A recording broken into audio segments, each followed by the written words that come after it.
استغفار وہ عمل ہے جو ہر مشکل آسان کر دیتا ہے۔ کیا آپ کسی پریشانی میں ہیں؟ کیا کسی مشکل کا سامنا ہے؟ کیا آپ کی لائف میں مسائل ختم ہونے کا نام نہیں لے رہے؟ تو رکیے، یہ ویڈیو آپ کے لیے گیم چینجر ثابت ہونے والی ہے، اس لیے آخر تک اسے لازمی دیکھیں، اور جو کام میں آپ کو کرنے کو دوں اسے پورے یقین سے کریں۔ انشاءاللہ صرف چند دنوں میں آپ کی لائف سیٹ ہو جائے گی۔ اور ہاں، یہ کوئی ہوائی باتیں نہیں، جب تک آپ اس پر عمل نہیں کرتے تب تک اس کی برکات کے بارے میں آپ جان ہی نہیں سکتے۔ بس ایک عہد کریں، جو چیز میں آپ کو بتانے جا رہا ہوں آپ پورے یقین سے اسے شروع کر دیجئے۔ اب آپ پوچھ سکتے ہیں کہ یہ کیا ہے؟ یہ ایک سپر پاور ہے جسے استغفار کہا جاتا ہے۔ جی ہاں، استغفار۔ اگر آپ چاہتے ہیں کہ آپ کی لائف سے چیلنجز دور ہو جائیں تو پھر ہر صورت یہ ویڈیو آخر تک لازمی دیکھیں، کیونکہ یہ بہت اہم ویڈیو ہے، انشاءاللہ گیم چینجر ثابت ہوگی۔ اور ہاں، اگر آپ اسی طرح کی مزید ویڈیوز دیکھنا چاہتے ہیں تو ابھی ہمارے چینل کو سبسکرائب کر کے بیل آئیکن پر کلک کیجئے۔ پیارے دوستوں، ہمارے چینل پر دوبارہ خوش آمدید، جہاں ہم اسلام کی خوبصورت تعلیمات شیئر کرتے ہیں۔ جیسا کہ اللہ پاک نے دنیا کو امتحان کی جگہ بنایا ہے، اس امتحان سے ہر خاص و عام کو گزرنا ہے۔ اصل مدعا ہے کہ زندگی میں مختلف انسان مختلف قسم کی پریشانیوں میں گرفتار مبتلا رہتے ہیں۔ کسی کو جانی پریشانیاں لاحق ہوتی ہے تو کسی کو مالی، کسی کو منصب کی پریشانی ہوتی ہے تو کسی کو عزت و آبرو کی، امیر اپنی کوٹھی میں پریشان تو غریب اپنی جھونپڑی میں، کوئی روزگار اور حالات سے نالاں تو کوئی عزیز و اقارب اور دوست و احباب سے شاکی۔ غرض ہر آدمی کسی نہ کسی فکر، بے سکونی اور پریشانی میں مبتلا ہے۔ دلی سکون، قرار اور اطمینان حاصل کرنے کے لیے ہر ایک اپنے ذہن اور اپنی سوچ کے مطابق اپنی پریشانیوں کی از خود تشخیص کر کے ان کے علاج میں لگتا ہے۔ کوئی اقتدار، منصب یا عہدے میں سکون تلاش کرتا ہے، مگر جب اسے مطلوبہ منصب مل جاتا ہے تو پتہ چلتا ہے کہ اس میں تو سکون نام کی کوئی چیز ہی نہیں، بلکہ منصب کی ذمہ داریوں اور منصب کے زوال کے اندیشوں کی صورت میں اور زیادہ تفکرات ہیں۔ کسی نے سمجھا کہ سکون صرف مال و دولت کی کثرت و فراوانی میں ہے، مگر حقیقت یہ ہے کہ جن لوگوں کو یہ مال و دولت حاصل ہوا ان میں سے اکثر کا حال یہ ہے کہ کاروباری تفکرات، ترقی کا شوق، دن بدن بڑھتی ہوئی حرص اور تجارت میں نقصان کے اندیشوں سے ان کی راتوں کی نیند حرام ہے، اور اللہ ماشاء اللہ کسی نے رقص و سرود اور شراب و کباب کو باعث سکون جانا، مگر وقتی اور عارضی لذت کے بعد پھر بے چینی اور اضطراب برقرار۔ کسی نے منشیات کا سہارا لیا، مگر اس میں بھی صرف عارضی دل بہلاوا، عارضی فائدہ اور دائمی نقصان۔ کسی نے نت نئے فیشن کر کے دل بہلانے کی کوشش کی، مگر پھر بھی سکون و قرار نہ ملا۔ جبکہ ایک طبقہ دینی ذہن رکھنے والوں کا یہ خیال ہے کہ مختلف پریشانیوں اور مصیبتوں سے بچاؤ کا اصل طریقہ اور ان کا حقیقی علاج صرف ایک ہی ہے، اور وہ یہ کہ اپنے آپ کو گناہگار، خطا کار، نافرمان اور قصوروار سمجھتے ہوئے اللہ تعالیٰ سے معافی مانگی جائے اور گناہوں کو چھوڑ کر اللہ تعالیٰ کو راضی کر لیا جائے، کیونکہ سکون و راحت کے سب خزانے اللہ تعالیٰ کے پاس ہیں اور صرف وہی ان کا مالک ہے۔ جب مالک راضی ہوگا تو خوش ہو کر اپنی مملوکہ چیز اپنے فرمانبردار بندوں کو عطا کرے گا، اور وہ مالک راضی ہوتا ہے نافرمانی اور گناہوں کو چھوڑنے اور فرمانبرداری اختیار کرنے سے۔ ہر آدمی جانتا ہے کہ ہر اچھے یا برے عمل کا رد عمل ضرور ہوتا ہے۔ دنیا میں پیش آنے والے حالات پر سب سے زیادہ اثر انداز ہونے والی چیز انسان کے اچھے یا برے اعمال ہیں، جن کا براہ راست تعلق اللہ تعالیٰ کی خوشنودی اور ناراضی سے ہے۔ کسی واقعے اور حادثے کی طبعی اسباب جنہیں ہم دیکھتے، سنتے اور محسوس کرتے ہیں، وہ کسی اچھے یا برے واقعے کے لیے محض ظاہری سبب کے درجے میں ہیں۔ سادہ لوگ حوادث و آفات کو صرف طبعی اور ظاہری اسباب سے جوڑ دے اور پھر اسی اعتبار سے ان حوادث سے بچاؤ کی تدبیر کرتے ہیں۔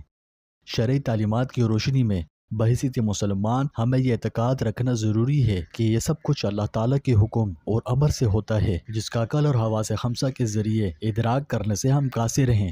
وحی الہی اور انبیاء کرام علیہ السلام کے ذریعے اللہ تعالیٰ نے جزا و سزا کو جو نظام سمجھایا ہے وہ ہمیں اس غیبی نظام کے بارے میں آگاہ کرتا ہے۔ وہ یہ کہ کسی بھی واقعے اور حادثے کا اصل اور حقیقی سبب اللہ تعالیٰ کی رضامندی اور ناراضی ہے۔ اللہ تعالیٰ نے حالات کو خواہ اچھے ہوں یا برے انسانی اعمال سے جوڑا اور وابستہ فرمایا ہے۔ چنانچہ انسان کے نیک و بد اعمال کی نوعیت کے اعتبار سے ہی احوال مرتب ہوتے ہیں۔ صحت و مرض، نفع و نقصان، کامیابی و ناکامی، خوشی و غمی، بارش و خشک سالی، مہنگائی و ارزانی، بدامنی و دہشت گردی، وبائی امراض، زلزلے، طوفان، سیلاب وغیرہ وغیرہ۔ یہ سب ہمارے نیک و بد اعمال کا براہ راست نتیجہ ہوتے ہیں۔ کہنے کا مقصد یہ ہے کہ ہم سب اپنی زندگی میں کسی نہ کسی تکلیف، پریشانی یا الجھن سے گزر رہے ہوتے ہیں۔ کبھی روزگار کا مسئلہ، کبھی بیماری، کبھی دل کی بے چینی، کبھی لوگوں کی بے وفائی۔ ایسے میں ہم اکثر سوال کرتے ہیں کہ میری دعائیں کیوں قبول نہیں ہوتی؟ مجھے سکون کیوں نہیں ملتا؟ مجھے راستہ کیوں نہیں دکھائی دیتا؟ تو سن لو، اللہ تعالیٰ نے صاف صاف قرآن مجید میں فرما دیا، من عمل صالحا من ذکر او انثى وهو مؤمن فلنحيينه حیاتا طیبہ، کہ جو کوئی نیک کام کرے گا، خواہ مرد ہو یا عورت، بشرطے کہ صاحب ایمان ہو، تو ہم اسے پاکیزہ یعنی عمدہ زندگی دیں گے۔ اس آیت شریفہ میں اللہ تعالیٰ کا فرمان ہے کہ نیکی پرسکون زندگی کا سبب ہے۔ چنانچہ دو چیزوں، ایمان اور اعمال صالحہ، ان کے موجود ہونے پر اللہ تعالیٰ نے حیات طیبہ یعنی بالطف، عمدہ اور پرسکون زندگی عطا فرمانے کا وعدہ کیا ہے۔ ایک عام آدمی بھی یہ آیت پڑھ کر یہ نتیجہ نکال سکتا ہے کہ ایمان اور اعمال صالحہ نہ ہو، یہ کوئی ایک نہ ہو تو حیات طیبہ یعنی پرسکون زندگی نصیب نہ ہوگی، بلکہ پریشان زندگی ہوگی۔ اور دوسری جگہ فرمایا کہ جو شخص میرے ذکر یعنی نصیحت سے اعراض کرے گا تو اس کے لیے دنیا اور آخرت میں تنگی کا جینا ہوگا۔ مطلب یہ ہے کہ جس نے اللہ تعالیٰ کے احکام کی تعمیل نہ کی بلکہ نافرمانی کی تو اللہ تعالیٰ اس پر دنیا کی زندگی تنگ کر دیں گے۔ ظاہری طور پر مال و دولت، منصب و عزت بھی مل جائے تو قلب میں سکون نہیں آنے دیں گے، اس طور پر کہ ہر وقت دنیا کی حرص، ترقی کی فکر اور کمی کے اندیشے میں بے آرام رہے گا۔ اس آیت سے یہ بھی ثابت ہوا کہ نافرمانی سبب پریشانی اور فرمانبرداری سبب سکون ہے۔ تو پیارے دوستوں، اگر زندگی میں سکھ چاہیے، چین چاہیے، ٹینشن سے آزادی، غم و پریشانیوں، مصیبتوں سے نجات چاہیے، خوشحالی چاہیے تو اللہ کی طرف لوٹ آؤ۔ خدا کی قسم وہ بڑا مہربان اور نہایت رحم والا ہے۔ وہ ہم جیسوں کے لیے قرآن مجید میں فرماتا ہے، فَقُلْتُ اسْتَغْفِرُوا رَبَّكُمْ إِنَّهُ كَانَ غَفَّارًا يُرْسِلِ السَّمَاءَ عَلَيْكُمْ مِدْرَارًا وَيُمْدِدْكُمْ بِأَمْوَالٍ وَبَنِينَ وَيَجْعَلْ لَكُمْ جَنَّاتٍ وَيَجْعَلْ لَكُمْ أَنْهَارًا۔ مفہوم ہے، اپنے رب سے معافی مانگو، بے شک وہ بڑا بخشنے والا ہے۔ وہ تم پر کثرت سے بارش برسائے گا اور تمہارے مال اور اولاد میں اضافہ کرے گا اور تمہارے لیے باغات پیدا کرے گا اور نہریں جاری کرے گا۔ یعنی استغفار صرف گناہوں کی معافی ہی نہیں، یہ رحمتوں کا دروازہ ہے، رزق کا سبب، مشکلوں کا حل اور دلوں کا سکون ہے۔ حضرت امام حسن بصری رحمۃ اللہ علیہ کے پاس ایک شخص آیا، کہنے لگا بارش نہیں ہو رہی، میرے کھیت سوکھ گئے ہیں۔ امام صاحب نے فرمایا استغفار کرو۔ پھر کچھ دیر بعد ایک اور آدمی آیا، اس نے بے اولادی کی شکایت کی، کہنے لگا میرے ہاں اولاد نہیں ہو رہی۔ فرمایا استغفار کرو۔ پھر تیسرا آیا کہ رزق کی تنگی ہے، جواب وہی تھا کہ استغفار کرو۔ لوگ متجسس تھے کہ ہر مسئلے کا ایک ہی جواب کیوں؟ چنانچہ حاضرین مجلس میں سے کسی نے امام صاحب سے اظہار تعجب کیا کہ مختلف اشخاص نے مختلف مسائل بیان کیے اور آپ نے ہر ایک کو ایک ہی حال بتلایا۔ چنانچہ امام حسن بصری رحمۃ اللہ علیہ نے سورہ نوح کی یہی آیات پڑھ کر انہیں مطمئن کر دیا۔ پیارے دوستوں، آپ سوچ سکتے ہیں کہ استغفار ہی کیوں؟ تو سنیے، علماء کرام فرماتے ہیں کہ استغفار زندگی کے بند دروازے کھولتا ہے، یہ گناہوں کے پردے ہٹاتا ہے اور اللہ کی رحمت کو متوجہ کرتا ہے۔ کیسے؟ یہ میں نے تھوڑی دیر پہلے کافی تفصیل سے بتایا ہے۔ تو جب سب راستے بند ہوں، جب کسی سے بات کرنے کو دل نہ کرے، دل بوجھل ہو، جب تنہائی کا درد بڑھ جائے، جب غم برداشت سے باہر ہو جائیں، تو اللہ کی طرف رجوع کریں، اس کے حضور اپنے چھوٹے بڑے گناہوں کی معافی مانگیں، استغفار کریں اور خوب کثرت سے کہیں استغفر اللہ الذی لا الہ الا هو الحی القیوم واتوب الیہ، اور دل سے کہیں، بار بار کہیں، پھر دیکھیں کہ کیسے اللہ آپ کے لیے آسانیاں پیدا کرتا ہے، کیسے آپ کے غموں کو دور کرتا ہے، کیسے آپ کے لیے مصائب سے نکلنے کے راستے بناتا ہے، اور کیسے آپ کو غیبی ذرائع سے رزق عطا فرماتا ہے۔ یاد رکھیے، ہم کبھی بھی بدل نہیں سکتے، ہماری حالت اس وقت تک کبھی بدل ہی نہیں سکتی جب تک کہ ہم اپنے رب کے سامنے جھکنے کو تیار نہ ہوں۔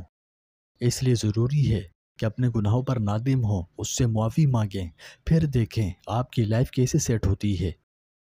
تو پیارے بھائیوں اور بہنوں، اگر اپنی لائف چینج کرنی ہے، اگر حالات بدلنے ہیں، اگر خوشحال ہونا ہے تو آج ہی سے ایک نئے سفر شروع کیجئے اور استغفار کو اپنا ساتھی بنائیں۔ اس عمل پر ہمیشہ کے لیے دوام اختیار کر لیجئے اور اپنے دن کا آغاز اور اختتام استغفار سے کیجئے۔ کسی بھی وقت، کسی بھی لمحے بس دل سے کہیے استغفر اللہ الذی لا الہ الا هو الحی القیوم واتوب الیہ۔ اور اگر یہ نہ پڑھ سکتے ہوں تو صرف استغفر اللہ پڑھ لیجئے، کیونکہ استغفار کوئی معمولی چیز نہیں، یہ دل کی دوا ہے، یہ روح کا سکون ہے اور اللہ پاک کی خاص الخاص رحمتوں کا ذریعہ ہے۔ اللہ پاک آپ کی اور میری ہر مشکل آسان کرے، ہر پریشانی دور کرے، ہمارے دل کو ایمان کی پختگی اور اپنے قرآن کے نور سے منور کر دے، فلسطین کے مظلوم مسلمانوں کو ظالموں کے ظلم سے نجات عطا فرمائے۔ پیارے دوستوں، میں چاہتا ہوں کہ آپ ثواب کی نیت سے ایک دفعہ استغفر اللہ پڑھ کر کامنٹ میں بھی استغفر اللہ ضرور لکھیں اور اس ویڈیو کو زیادہ سے زیادہ شیئر کیجیے۔ اللہ پاک ہم سب کا حامی و ناصر ہو۔